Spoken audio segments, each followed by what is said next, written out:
Section 1. You will hear a conversation between two friends called George and Nina about a summer music festival. First, you have some time to look at questions 1 and 2.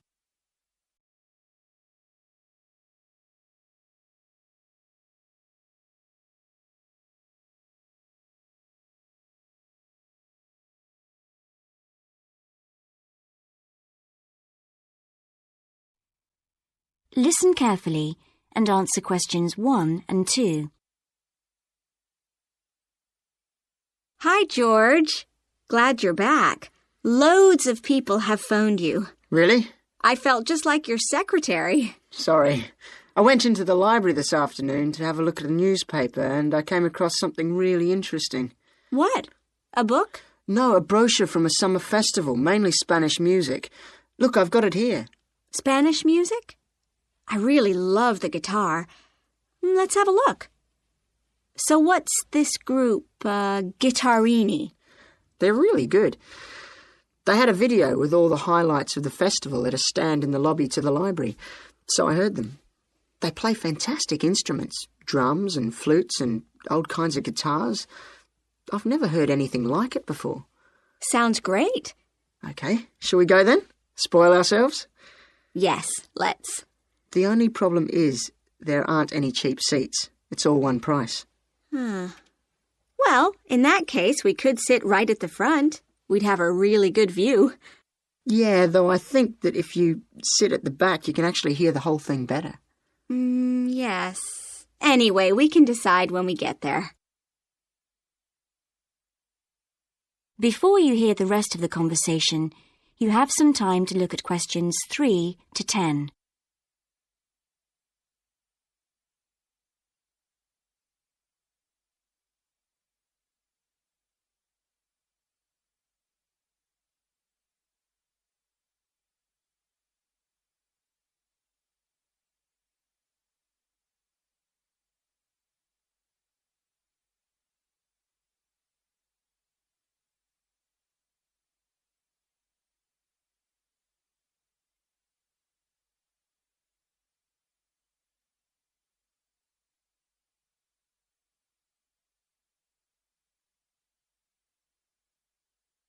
Now listen and answer questions 3 to 10. So will you fill in the form, or shall I? I'll do it. Name, George O'Neill. Address, 48 North Avenue, Westsea. Do you remember our new postcode? Still can't remember it. Just a minute. I've got it written down here. WS6 2YH. Do you need the phone too? Please. I'm really bad at numbers. 01674 553 242. So let's book 2 tickets for Guittarini. Okay. If you're sure $7.50 each is all right. How do you feel about the singer? I haven't quite decided. But I've noticed something on the booking form that might just persuade me. What's that then? Free refreshments. Really? Yes, look here. Sunday, 17th of June. Singer. Ticket, £6, includes drinks in the garden. Sounds like a bargain to me. Yes. Let's book 2 tickets for that. So, what else? I'm feeling quite keen now. How about the pianist on the 22nd of June? Anna Ventura? I've just remembered that's my evening class night. That's okay. I'll just have to go on my own. But we can go to the Spanish dance and guitar concert together, can't we? Yes, I'm sure Tom and Kieran would enjoy that too. Good heavens, £10.50 a ticket. I can see we're going to have to go without food for the rest of the week. We'll need to book 4. Wish we were students. Look, children, students, and senior citizens get a 50% discount on everything. If only. That is the end of Section 1. You now have half a minute to check your answers.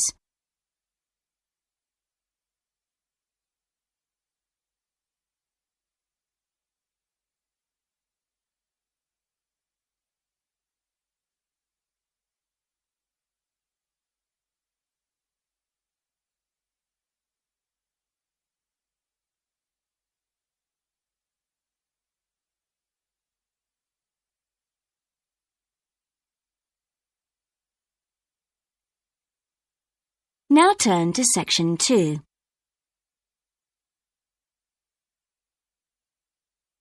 Section 2. You will hear the education officer of a dinosaur museum giving information to some teachers who are planning a school visit. First, you have some time to look at questions 11 to 15.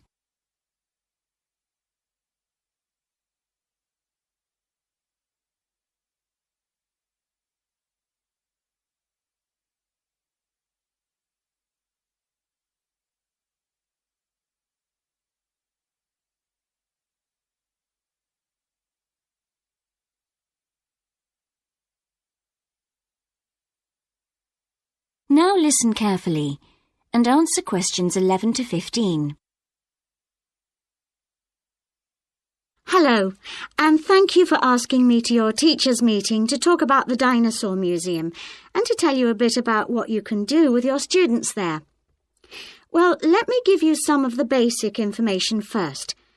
In regard to opening hours, we're open every day of the week from 9 a.m. to 8 p.m. except on Mondays, when we close at 1:30 p.m. And in fact, the only day in the year when we're closed is on the 25th of December. You can book a guided tour for your school group any time that we're open. If you bring a school group to the museum, when you arrive, we ask you to remain with your group in the car park. One or more of the tour guides will welcome you there and brief you about what the tour will be about. We do this there because our entrance is quite small and we really haven't got much room for briefing groups in the exhibition area. As far as the amount of time you'll need goes, if you bring a school group, you should plan on allowing a minimum of 90 minutes for the visit. This allows 15 minutes to get on and off the coach, 45 minutes for the guided tour, and 30 minutes for after-tour activities. If you're going to have lunch at the museum, you will of course have to allow more time. There are 2 cafes in the museum with seating for 80 people. If you want to eat there, you'll need to reserve some seating, as they can get quite crowded at lunchtime. Then, outside the museum at the back, there are tables, and students can bring their own lunch and eat it there in the open air. Before you hear the rest of the talk, you have some time to look at questions 16 to 20.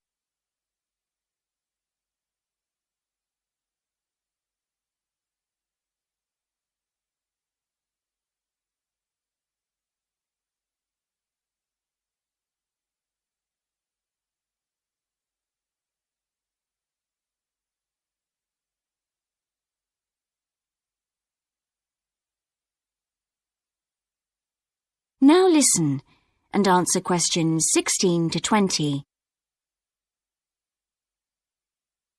When the students come into the museum foyer, we ask them to check in their backpacks with their books, lunchboxes, etc. at the cloakroom before they enter the museum proper. I'm afraid in the past we have had a few things gone missing after school visits, so this is a strict rule. Also, some of the exhibits are fragile, and we don't want them to be accidentally knocked. But we do provide school students with handouts with questions and quizzes on them. There's so much that students can learn in the museum, and it's fun for them to have something to do. Of course, they'll need to bring something to write with for these. We do allow students to take photographs. For students who are doing projects, it's useful to make some kind of visual record of what they see that they can add to their reports. And finally, they should not bring anything to eat into the museum or drinks of any kind. There are also a few things that students can do after the tour. In the theaterette on the ground floor, there are continuous screenings of short documentaries about dinosaurs which they can see at any time. We used to have an activity room with more interactive things like making models of dinosaurs and drawing and painting pictures, even hunting for dinosaur eggs. But unfortunately, the room was damaged in a bad storm recently when water came in the roof, so that's closed at the moment. But we do have an IT centre where students have access to CD-ROMs, with a range of dinosaur games. These games are a lot of fun, but they also teach the students about the lives of dinosaurs, how they found food, protected their habitat, survived threats, that kind of thing. And I think that's all I have to tell you. Please feel free to ask any questions if you would like to know anything else about. That is the end of section 2. You now have half a minute to check your answers.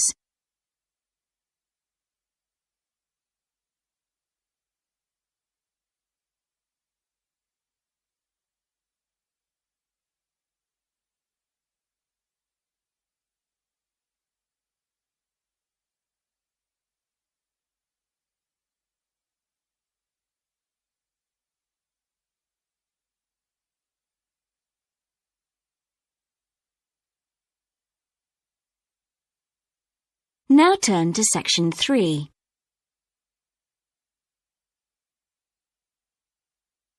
Section 3. You will hear a student called Sandra talking to her tutor about a draft proposal she has written for a competition. First, you have some time to look at questions 21 to 24.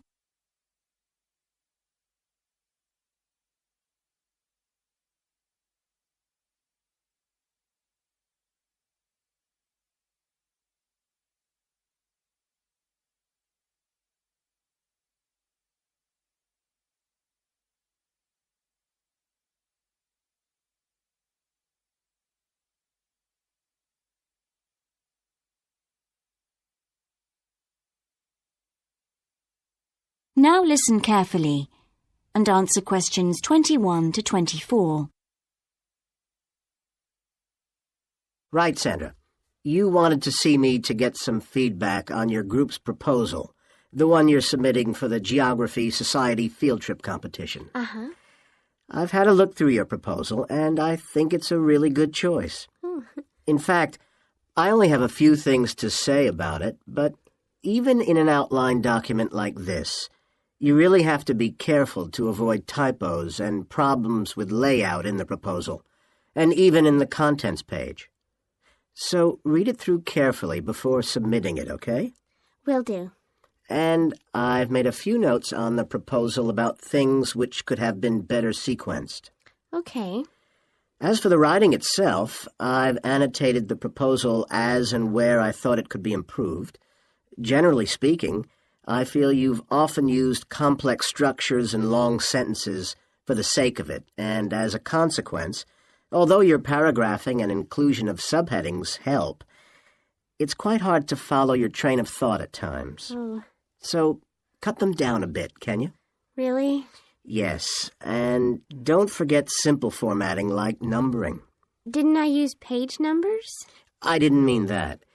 Look, you've remembered to include headers and footers, which is good, but listing ideas clearly is important. Number them or use bullet points, which is even clearer. Then you'll focus the reader on your main points. I thought your suggestion to go to the Navajo Tribal Park was a very good idea. No, I've always wanted to go there. My father was a great fan of cowboy films and the Wild West, so I was subjected to seeing all the epics, many of which were shot there. Mm-hmm. As a consequence, it feels very familiar to me, and it's awesome, both geographically and visually. So it's somewhere I've always wanted to visit. The subsequent research I did and the online photographs made me even keener. Before you hear the rest of the conversation, you have some time to look at questions 25 to 30.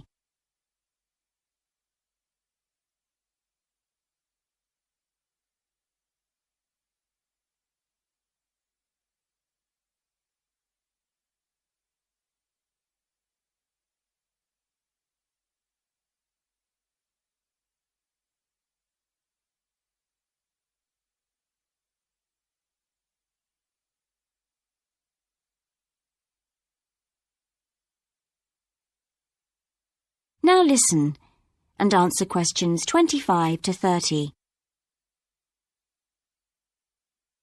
Interesting. Right. Let's look at the content of your proposal now. Did you find it comprehensive enough? Well, yes and no. You've listed several different topics on your contents page, but I'm not sure they're all relevant. No? Well, I thought that from the perspective of a field trip, one thing I needed to focus on was the sandstone plateau and cliffs themselves. The way they tower up from the flat landscape is just amazing. The fact that the surrounding softer rocks were eroded by wind and rain, leaving these huge outcrops high above the plain. It's hardly surprising that tourists flock to see the area.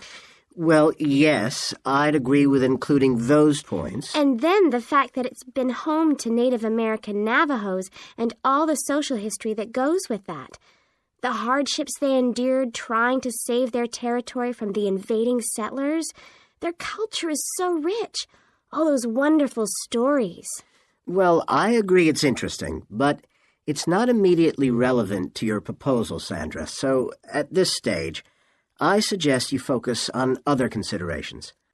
I think an indication of what the students on the trip could actually do when they get there should be far more central, so that certainly needs to be included and to be expanded upon. And I'd like to see something about the local wildlife and vegetation, too. Not that I imagine there's much to see. Presumably the tourist invasion hasn't helped. Okay, I'll do some work on those two areas as well. But you're right, there's not much apart from some very shallow-rooted species. Although it's cold and snowy there in the winter, the earth is baked so hard in the summer sun that rainwater can't penetrate. So it's a case of flood or drought, really. So I understand.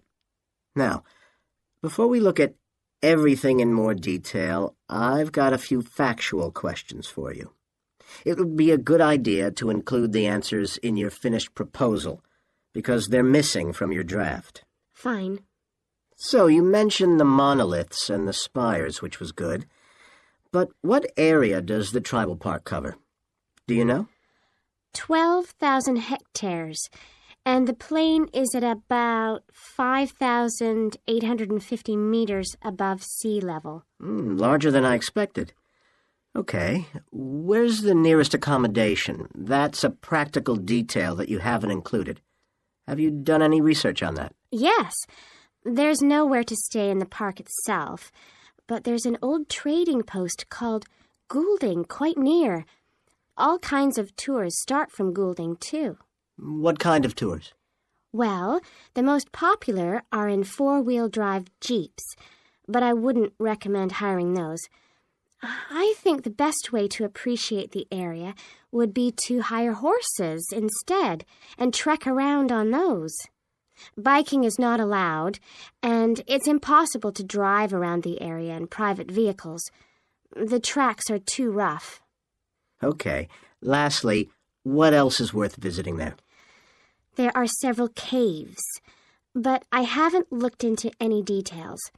I'll find out about them. Okay, good. Now what I'd like to know is more about... That is the end of section 3. You now have half a minute to check your answers.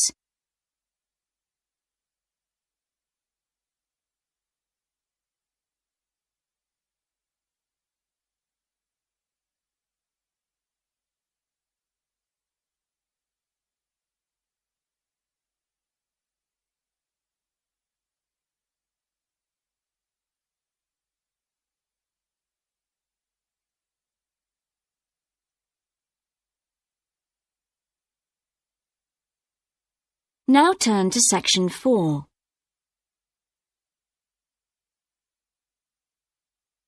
Section 4. You will hear a lecturer's introduction to a geography module. First, you have some time to look at questions 31 to 40.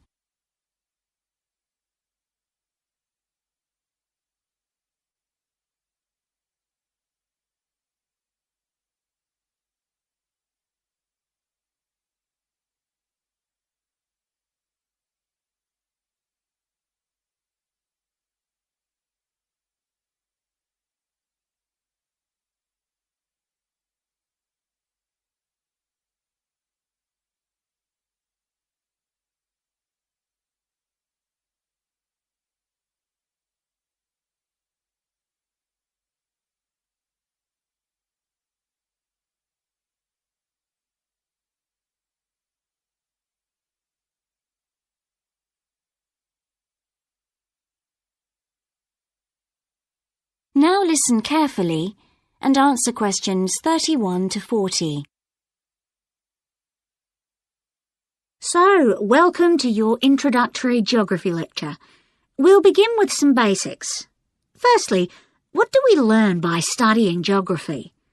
Well, we learn a great deal about all the processes that have affected and that continue to affect the Earth's surface. But we learn far more than that, because studying geography also informs us about the different kinds of relationships that develop between a particular environment and the people that live there. Okay, we like to think of geography as having two main branches. There's the study of the nature of our planet, its physical features, what it actually looks like, and then there's the study of the ways in which we choose to live and of the impact of those on our planet. Our current use of carbon fuels is a good example of that. But there are more specific study areas to consider too, and we'll be looking at each of these in turn throughout the semester. These include biophysical geography, by which I mean the study of the natural environment and all its living things. Then there's topography. That looks at the shapes of the land and oceans. There's the study of political geography, and social geography too, of course, which is the study of communities of people. We have economic geography, in which we examine all kinds of resources and their use, agriculture, for example. Next comes historical geography, the understanding of how people and their environments and the ways they interact have changed over a period of time. And urban geography, an aspect I'm particularly interested in, which takes as its focus the location of cities, the services that those cities provide, and migration of people to and from such cities. And lastly, we have cartography. That's the art and science of map-making. You'll be doing a lot of that. So, to summarise before we continue, we now have our key answer. Studying this subject is important because without geographical knowledge, we would know very little about our surroundings and we wouldn't be able to identify all the problems that relate to them. So, by definition, we wouldn't be in an informed position to work out how to solve any of them.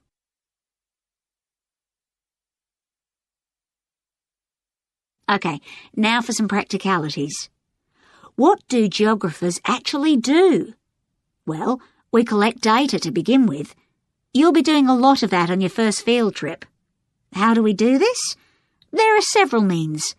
We might, for example, conduct a census, count a population in a given area perhaps. We also need images of the Earth's surface which we can produce by means of computer generation technology or with the help of satellite relays. We've come a very long way from the early exploration of the world by sailing ships, when geographers only had pens and paper at their disposal. After we've gathered our information, we must analyse it. We need to look for patterns, most commonly those of causes and consequences. This kind of information helps us to predict and resolve problems that could affect the world we live in. But we don't keep all this information confidential. We then need to publish our findings so that other people can access it and be informed by it. And one way in which this information can be published is in the form of maps. You'll all have used one at some stage of your life already. Let's consider the benefits of maps from a geographer's perspective. Maps can be folded and put in a pocket, and can provide a great store of reference when they're collected into an atlas. They can depict the physical features of the entire planet if necessary, or just a small part of it in much greater detail. But there is a drawback. You can't exactly replicate something that is three-dimensional, like our planet, on a flat piece of paper, because paper has only 2 dimensions. And that means there'll always be a certain degree of distortion on a map. It can't be avoided. We can also use aerial photographs, pictures taken by cameras at high altitude above the Earth. These are great for showing all kinds of geographical features that are not easy to see from the ground. You can easily illustrate areas of diseased trees or how much traffic is on the roads at a given time, or information about deep sea beds, for example. Then there are Landsats. These are satellites that circle the Earth and transmit visual information to computers at receiving stations. They circle the Earth several times a day and can provide a massive information. You'll all be familiar with the information they give us about the weather, for example. So, what we're going to do now is look at a short presentation in which you'll see all these tools. That is the end of section 4. You now have half a minute to check your answers.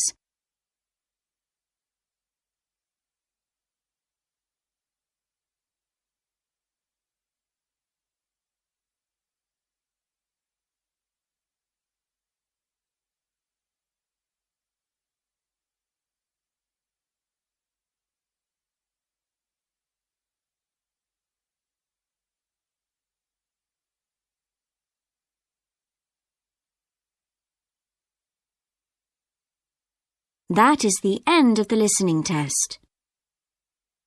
In the IELTS test, you would now have 10 minutes to transfer your answers to the answer sheet.